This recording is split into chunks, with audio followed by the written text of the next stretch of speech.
et chef de l'État. Éminence Laurent Cardinal Monsengo, Excellence Monseigneur le nonce apostolique et tous les évêques, chers frères et sœurs dans le Seigneur, en ce 33e dimanche du temps ordinaire, journée consacrée aux pauvres, journée mondiale des pauvres, nous sommes rassemblés pour écouter la parole de Dieu et rendre grâce au Seigneur pour ses merveilles. Dans son infinie bonté et sans aucun mérite de ma part, il m'a élevé à la dignité cardinalice. Que son nom soit glorifié à jamais.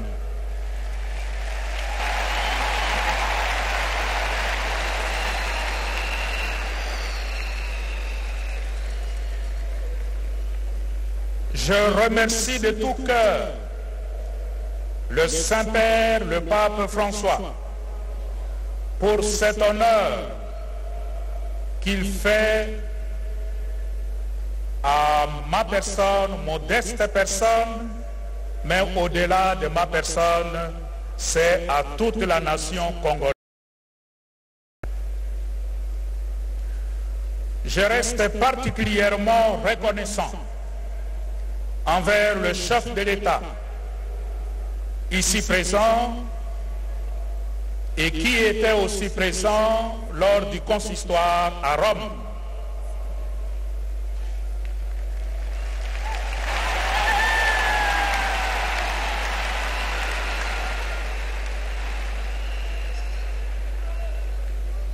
Pour sa proximité et pour tous les gestes qu'il a pu poser à ce moment-là. Merci de tout cœur à toutes les autorités politico-administratives, civiles, militaires et religieuses de notre pays. Envers vous, les filles et fils de la République démocratique du Congo, j'exprime ma gratitude pour votre engagement, votre implication et surtout votre totale participation à la célébration de ce grand événement.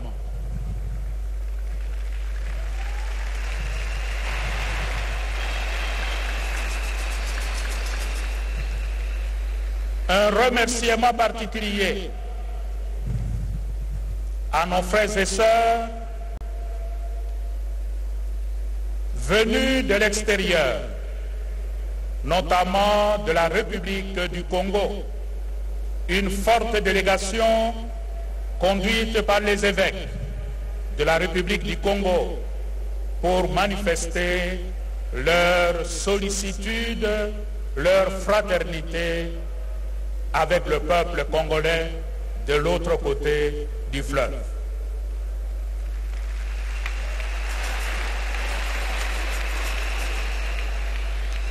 Merci aussi à vous, tous et toutes, venus de loin. Certains ont dû prendre l'avion depuis l'Europe, depuis l'Asie, depuis l'Amérique du Nord, pour être aujourd'hui ici, pour partager ce moment de communion nationale.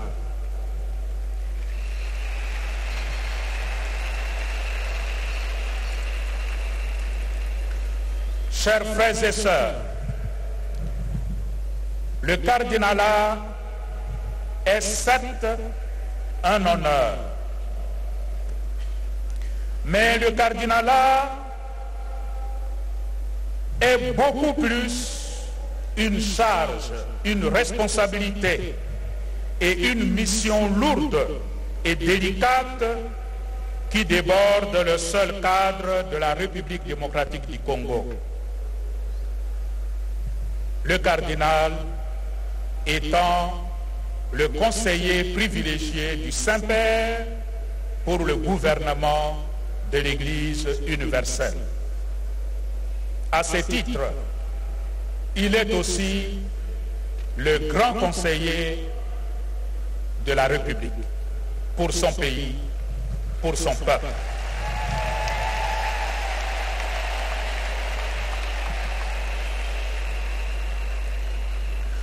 Je compte donc sur vos prières, vos soutiens pour bien accomplir cette mission.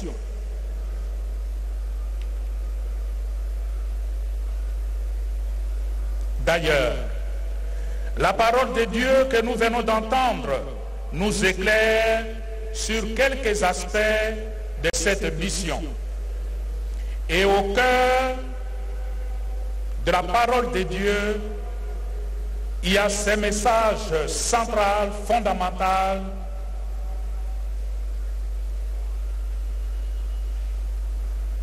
pour un Congo renouvelé.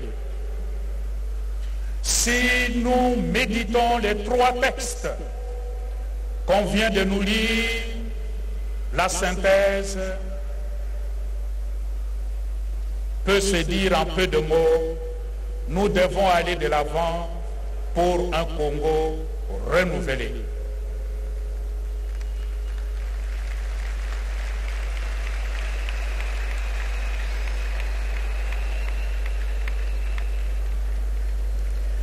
De la première lecture,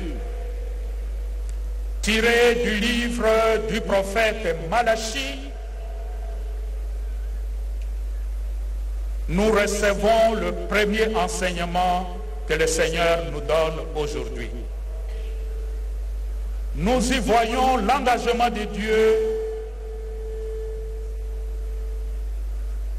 à plus de fraternité, à plus de solidarité entre les hommes. Dans la première lecture, le prophète Malachie nous présente un Dieu qui vient. Dieu vient. Il vient au milieu de son peuple pour le purifier de tout ce qui ridiculise. Il vient le purifier de tout ce qui nie sa dignité d'enfant de Dieu. Nous avons entendu Malachie, au nom du Seigneur, dire « Voici que j'arrive. Tous les arrogants, tous ceux qui commettent l'impiété seront de la paille. Ils seront consumés. Il ne leur restera ni racine ni branche, dit le Seigneur de l'univers. Mais pour vous, vous mes fils, vous mes filles, qui craignez mon nom, le soleil de justice se lèvera.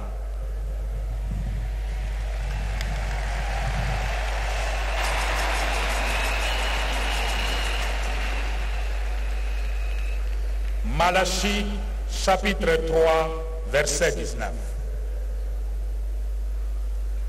Mais la question qu'il s'agit de nous poser ce matin, aujourd'hui, mais qui sont ces arrogants dont parle le prophète Malachie? À regarder de près, ces arrogants, c'est moi, c'est toi, c'est nous tous. Il y a un peu de l'arrogance en chacune de nous.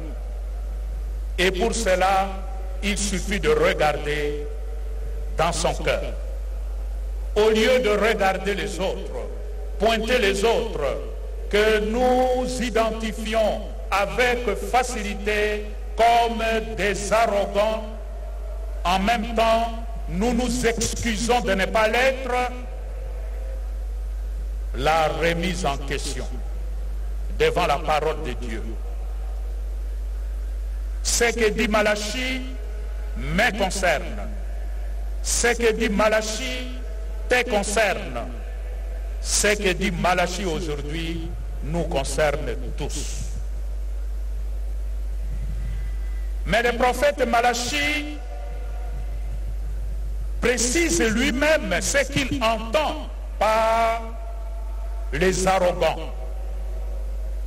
Il dit lui-même, ce sont les magiciens qui pratiquent l'occultisme ou qui pratiquent des messes noires, qui fréquentent le milieu ésotérique. En société traditionnelle, on dirait ceux qui recourent à la pratique de la sorcellerie. Il ne s'arrête pas là. Le prophète dit encore, ce sont les adultères qui mangent à tous les râteliers, ceux qui font de faux sermons, qui promettent et ne réalisent rien, ou qui font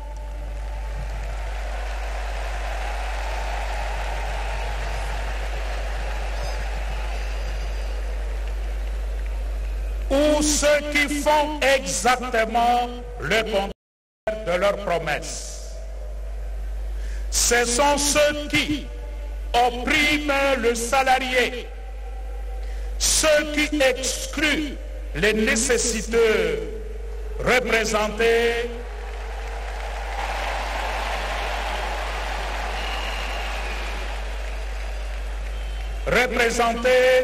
par la veuve, l'orphelin et l'immigré, l'étranger. Confère Malachie 3, 5.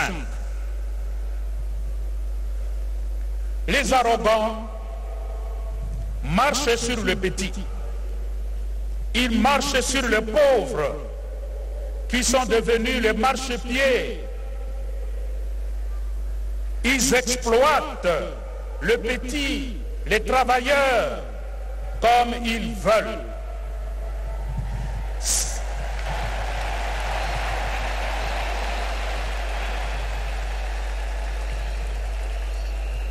Les arrogants, ce sont ceux qui ne craignent pas Dieu. Ceux qui se bombent la poitrine et se considèrent comme des dieux. Ceux-là qui veulent qu'ils soient craints, voire adorés comme s'ils étaient des dieux. Ils vont même jusqu'à croire qu'ils peuvent tromper Dieu. Or Dieu, personne ne peut le tromper.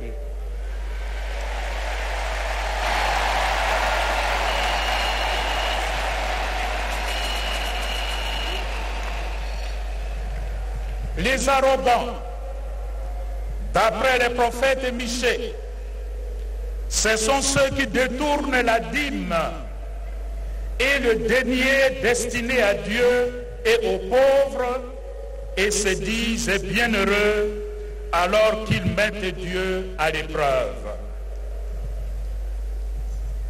En venant parmi nous, le Seigneur s'engage donc à faire disparaître du milieu de nous toute forme d'injustice causée par les arrogants.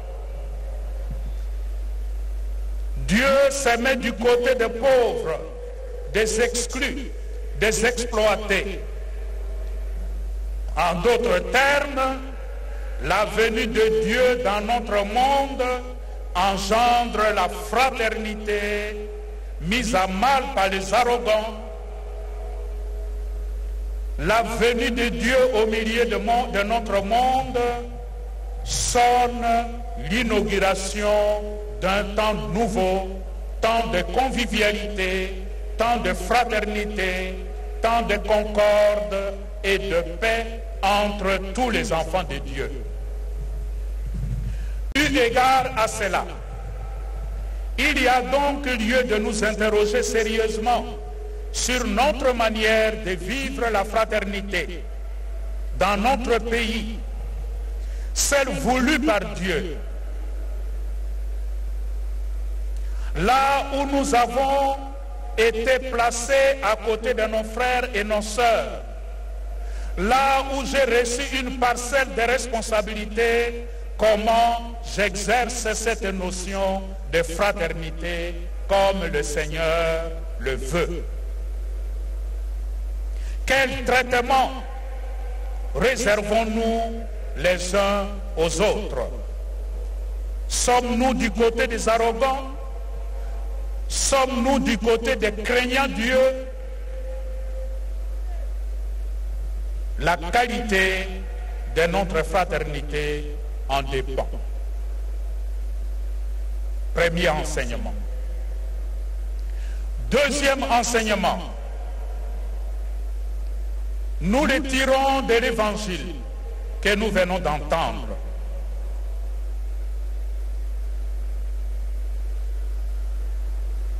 Et le message, malgré les vicissitudes du moment, malgré les difficultés du moment, nous devons espérer un Congo nouveau et meilleur.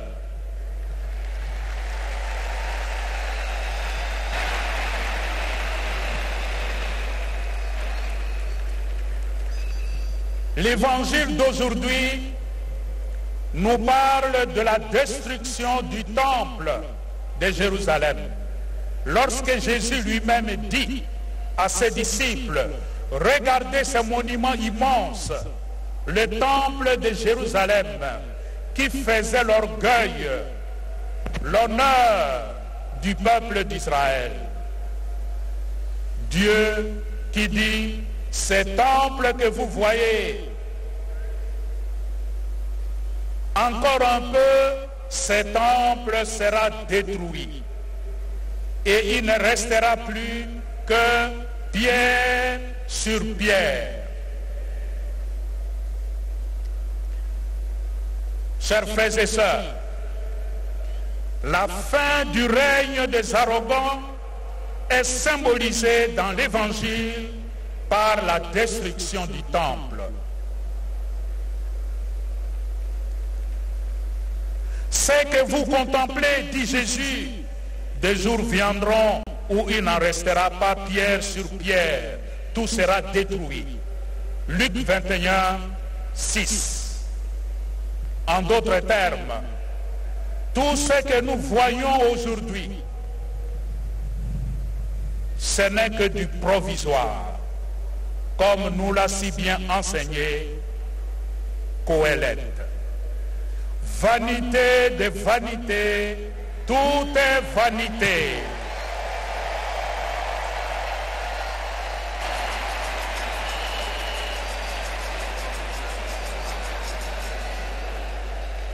Et si tout est vanité, l'unique chose qui reste et qui demeure éternellement, c'est le Seigneur.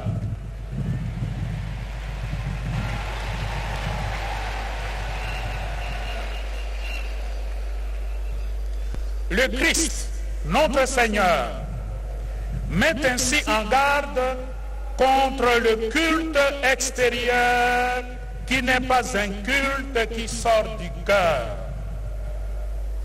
Le culte qui se célèbre en esprit et en vérité, parce qu'il ne se préoccupe guère de chercher, de discerner la volonté de Dieu. Ce qui est bon, ce qui est agréable, ce qui est parfait. L'homme de Dieu, l'homme qui craint Dieu dans sa vie, se préoccupe de chercher à implanter toujours ce qui est beau, ce qui est bon et ce qui est vrai. Le bon, le beau et le vrai.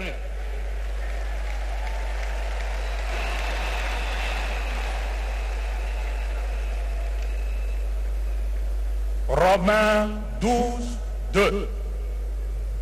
La destruction du temple annonce en même temps l'avènement d'une ère nouvelle, l'avènement des temps nouveaux dans la relation du croyant avec son Créateur. La vraie religion est celle qui invite à aimer, à donner et à se donner pour les autres. La vraie religion, c'est celle qui nous pousse à donner le meilleur de nous-mêmes pour que nos frères et sœurs vivent mieux. C'est celle qui construit la civilisation de l'amour et non pas celle de la mort. Il est impératif que nous prenions des résolutions concrètes, des changements de comportement. Débarrassons-nous des antivaleurs qui ont élu domicile dans notre pays, qui l'ont détruit et ruiné. Tournons ensemble le regard vers l'avenir. Et c'est possible.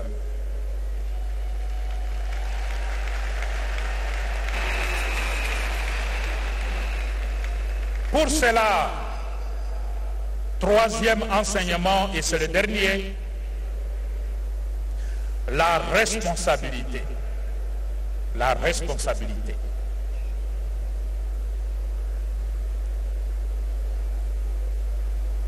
La deuxième lecture que nous avons entendue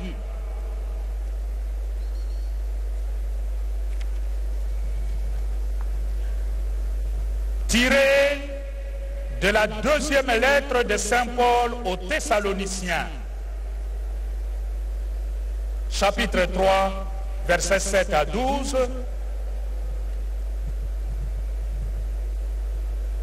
nous annonce que le temps de responsabilité est arrivé. Le temps de la responsabilité individuelle et collective.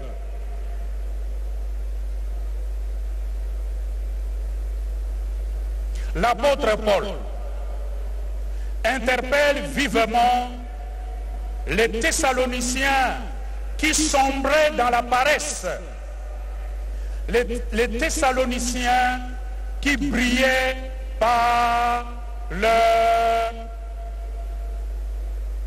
paresse, je dirais même un peuple qui passait son temps peut-être à faire des fêtes, à se réjouir, à danser, à prier en désordre, mais il n'assumait pas sa responsabilité. L'apôtre interpelle vivement les Thessaloniciens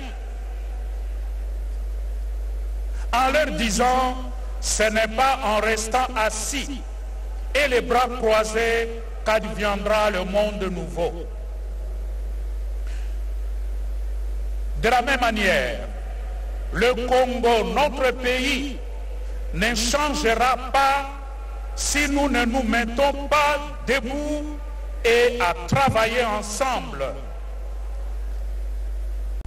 Le Congo ne changera pas si nous ne sortons pas de notre mentalité actuelle, mentalité d'assistentialisme, la mentalité des mains tendues, au lieu de prendre notre responsabilité en main.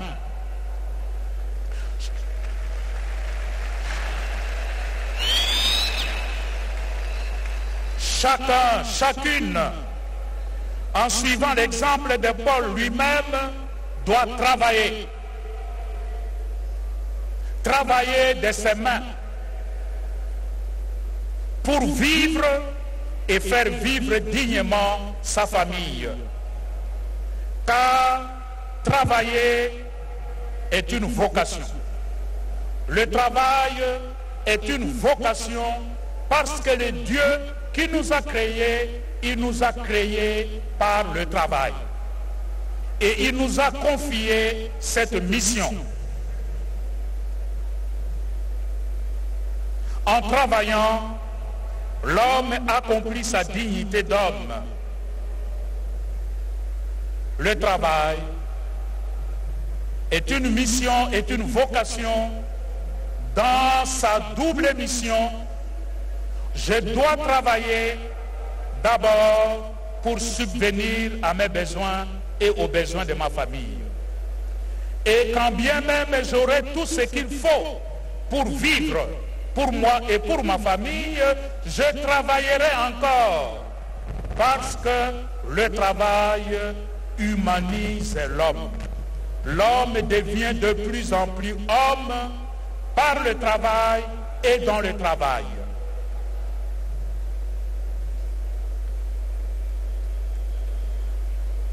Malheureusement, qu'est-ce que nous voyons aujourd'hui autour de nous? Le peuple congolais est considéré justement ou injustement, et cela depuis quelques années, comme un peuple paresseux, un peuple qui ne travaille pas. Si nous n'assumons pas notre responsabilité par le travail, nous resterons toujours la risée du monde. En parlant de cette responsabilité, je suis particulièrement très préoccupé par certaines situations sociales de notre peuple devant lesquelles j'exprime toute ma souffrance et ma peine.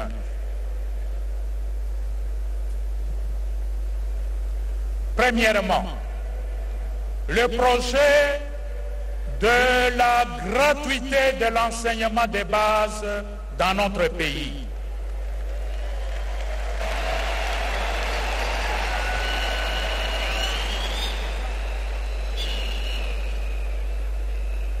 Je salue et encourage avec grande joie cette décision du chef de l'État de la mise en application concrète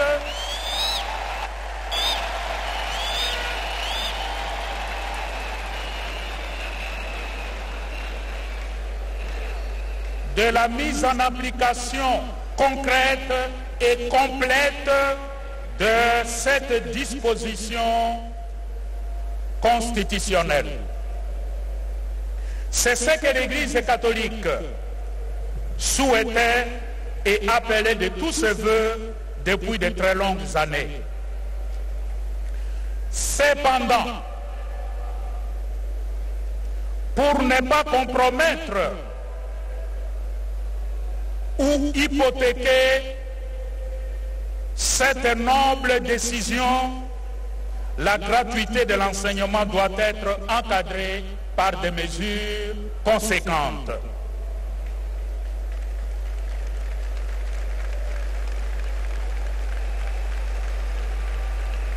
Notamment, il faut améliorer les infrastructures.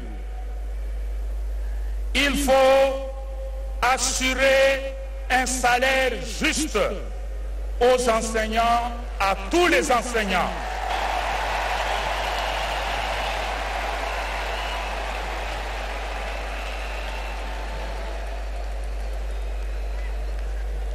Le versement conséquent des frais de fonctionnement aux chefs d'établissement et aux gestionnaires.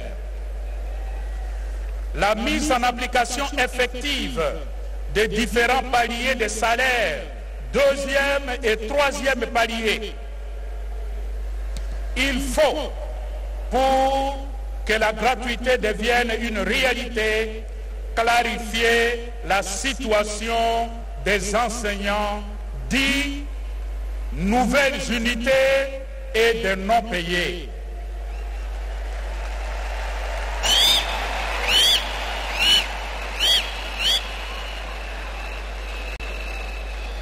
C'est une question de justice. Tout enseignant qui travaille et qui est reconnu par l'État a droit à son salaire.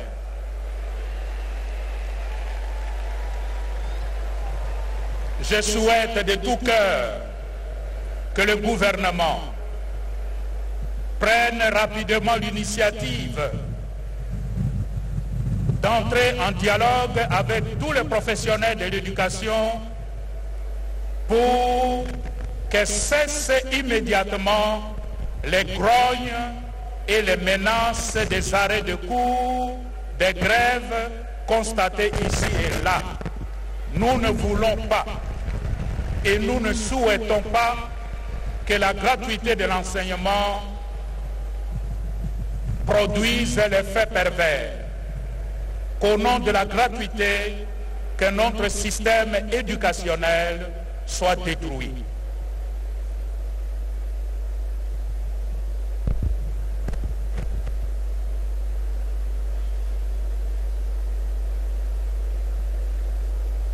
Deuxième préoccupation.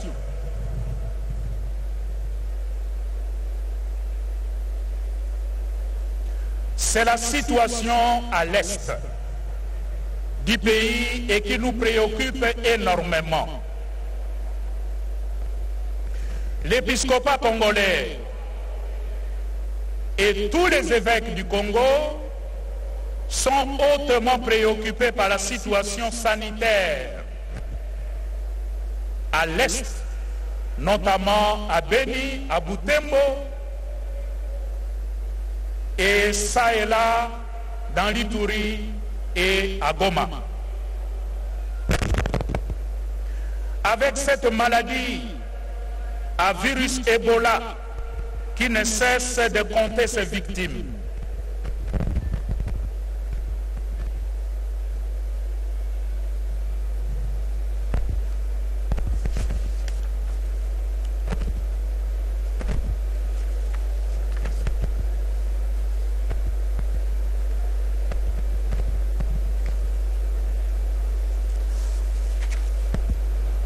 nous saluons les efforts de tous ceux qui se donnent corps et âme pour que cette maladie, terrible maladie, infâme maladie, soit éradiquée une fois pour toutes de l'étendue de notre pays.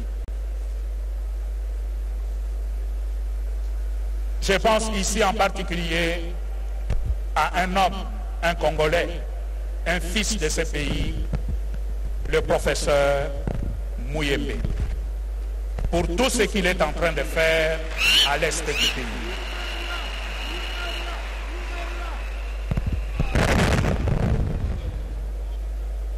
Nous pensons avec beaucoup de soucis et avec angoisse dans le cœur à la situation qui prévaut actuellement et de façon particulière dans le haut plateau de Fizi et d'Ouvira, où se servant et animant de conflits entre nos différentes communautés, des troupes armées, parfois étrangères, se battent sur notre sol, sur notre territoire. Jetant des populations qui ont toujours vécu ensemble dans la préoccupation, dans la douleur, dans le pleur. Il y a des peuples qui pleurent de ce côté-là. Et ce sont des peuples qui ont toujours vécu ensemble. Les informations qui nous parviennent de ce côté-là donnent l'impression que nous, qu'on prendrait plaisir, certains d'entre nous prendraient plaisir à vivre éternellement dans des conflits, alors que vivre en paix avec les autres est la nature intrinsèque de l'être humain. Nous ne sommes pas faits pour vivre éternellement en conflit avec les autres. L'être humain est fait pour vivre en paix les uns avec les autres. Naturellement, nos rapports doivent se fonder sur le respect mutuel et sur la justice sociale. Malheureusement, cette persistance, cette crise persiste depuis de longues et pénibles années.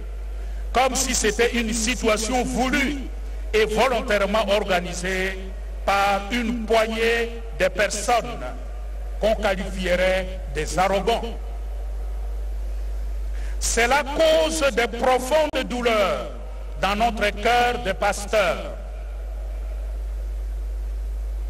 Tout en saluant les efforts entrepris par les autorités, par l'État, par les forces armées de notre pays, il convient de considérer que trop, c'est trop.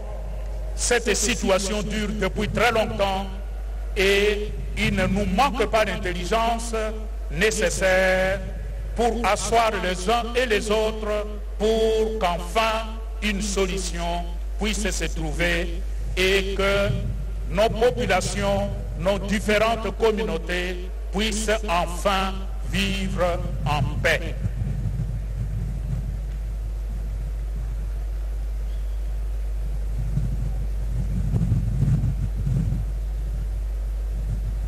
Au début de cette célébration, j'ai annoncé qu'aujourd'hui, c'est la journée mondiale des pauvres. Tous ces gens qui souffrent, ils sont rangés dans la catégorie de pauvres. L'attention aux pauvres à laquelle nous invite le pape François et le sens de responsabilité implique que particulièrement les responsables doivent s'engager. Les uns et les autres doivent prendre leurs responsabilités en main. Prendre leurs responsabilités à créer très vite un climat d'apaisement par la cessation des hostilités sous peine de voir la situation dégénérer et embraser dans toute la région de l'Est. Et quand ça commence à l'Est, c'est l'Ouest qui finira par être atteint. Les uns et les autres doivent prendre leurs responsabilités à restaurer rapidement l'autorité de l'État au travers des services de la police nationale, de l'armée, de la migration. Instaurer une vraie justice dans notre pays pour sortir cette partie du pays de l'état de non-droit. À dégager de la région toutes les armées étrangères afin de favoriser un véritable dialogue interne capable de nous sortir de la crise. À l'heure actuelle, il se pose surtout le problème d'urgence humanitaire à laquelle nous devons vite répondre, tant au niveau provincial, national qu'international. Il y a sérieusement des besoins en nourriture, en vêtements, en logement décent, en médicaments, en éducation dans cette partie du pays qui souffre depuis très longtemps. À cela s'ajoute la situation des inondations avec ses conséquences dans la partie nord du pays, notamment les provinces autour de la rivière Ubangui. Depuis décembre, la rivière Ubangui est sortie de son lit, inondant maisons, villages et commerces. Beaucoup de gens sont aujourd'hui dehors et ont besoin d'une assistance conséquente.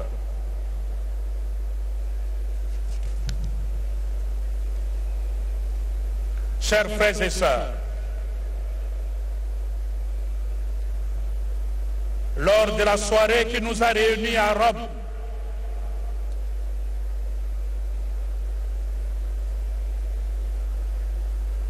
tout le monde était frappé de la communion qui régnait entre le fils et fille du Congo autour du cardinalat.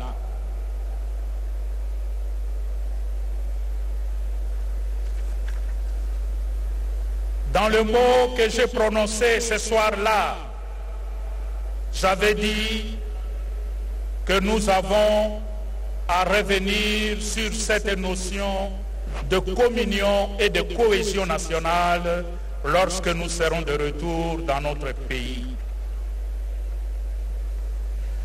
Ces bels exemples de communion qui s'est manifesté autour de la célébration du cardinalat à Rome, grâce à Dieu, continue à se manifester encore aujourd'hui.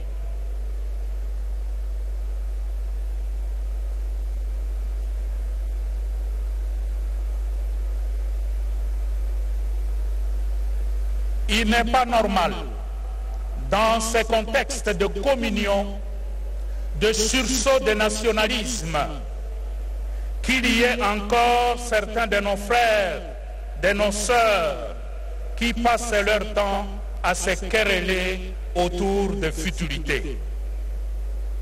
En réalité, le peuple est fatigué des querelles politiciennes complètement inutiles.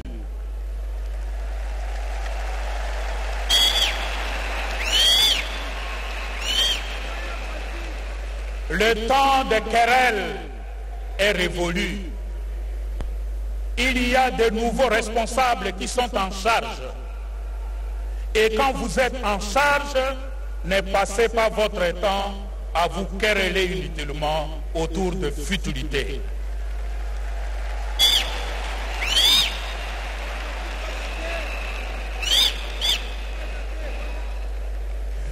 Le sens de responsabilité veut que nous mettions de côté nos petits intérêts partisans et égoïstes, nous concentrer et nous engager sur l'essentiel qui est l'avenir de notre peuple.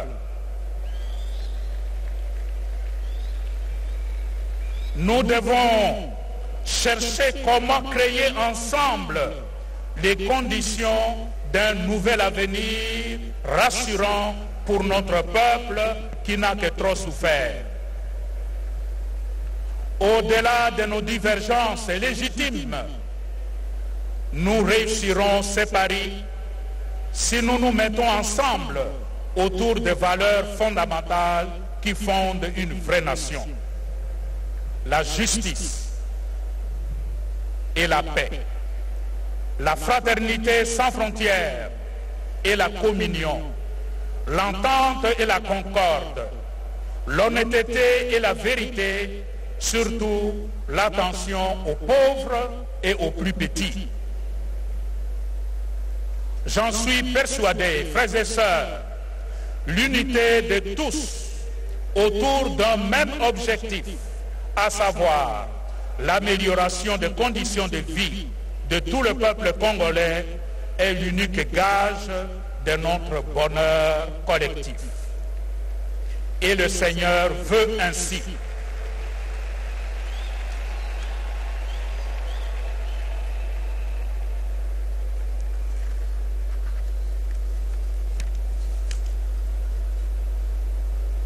Je termine cette exhortation qui doit sonner l'heure de rassemblement national autour d'un idéal. Cette exhortation qui nous a réunis tous ici, sans aucune différence de couleur politique, couleur religieuse, couleur d'origine, nous nous sommes rassemblés ici comme des enfants, fils et filles d'un même Père. Et c'est cette réalité, ce dynamisme que nous mettons aujourd'hui devant l'autel du Seigneur.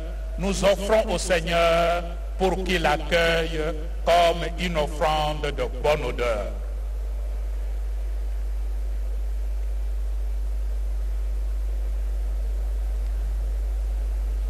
Je termine ainsi cette exhortation en recommandant notre pays et chacun de vous à l'intercession bienveillante de la Vierge Marie qui par son fiat s'est rendue disponible à la volonté de Dieu.